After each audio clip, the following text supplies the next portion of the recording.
Il était une fois, dans un petit village africain niché au cœur de la forêt, deux sœurs jumelles nommées Amina et Anisa. Dès leur naissance, il était clair qu'elles étaient spéciales, mais pas de la manière dont les gens l'auraient souhaité.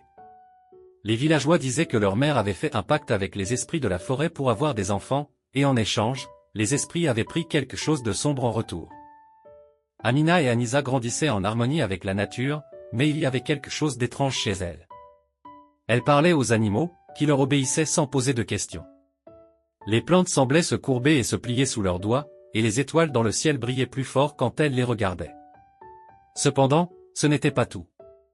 Les sœurs avaient aussi un don pour la sorcellerie noire. Elles pouvaient invoquer des tempêtes et des esprits, et faisaient apparaître des choses effrayantes dans la nuit. Les habitants du village commençaient à remarquer des choses étranges, du bétail disparu, des enfants tombant mystérieusement malades, et des ombres se déplaçant dans les maisons. Une nuit, alors que la pleine lune éclairait le village, les sœurs décidèrent de montrer pleinement leur pouvoir. Elles se tenaient au milieu du village, leurs yeux brillant d'une lueur surnaturelle. D'un seul geste, elles firent apparaître des créatures terrifiantes qui semblaient faites de ténèbres pures. Les villageois, pris de panique, couraient dans tous les sens, cherchant à échapper à l'horreur. Mais tout à coup, une vieille femme sage, connue pour ses connaissances en magie blanche, se dressa devant elle. Elle tenait un talisman ancien qui brillait d'une lumière douce et apaisante.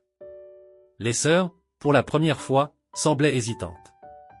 La vieille femme prononça des mots anciens et puissants, et les créatures des ténèbres commencèrent à se dissiper. Amina et Anisa, réalisant qu'elles avaient été vaincues, s'enfuirent dans la forêt, jurant de revenir un jour. Les villageois, bien que soulagés, restaient toujours sur leur garde, car ils savaient que tant que les jumelles vivaient, leur village ne serait jamais en sécurité. Depuis ce jour, les histoires d'Amina et Anisa, les jumelles maléfiques, furent racontées de génération en génération.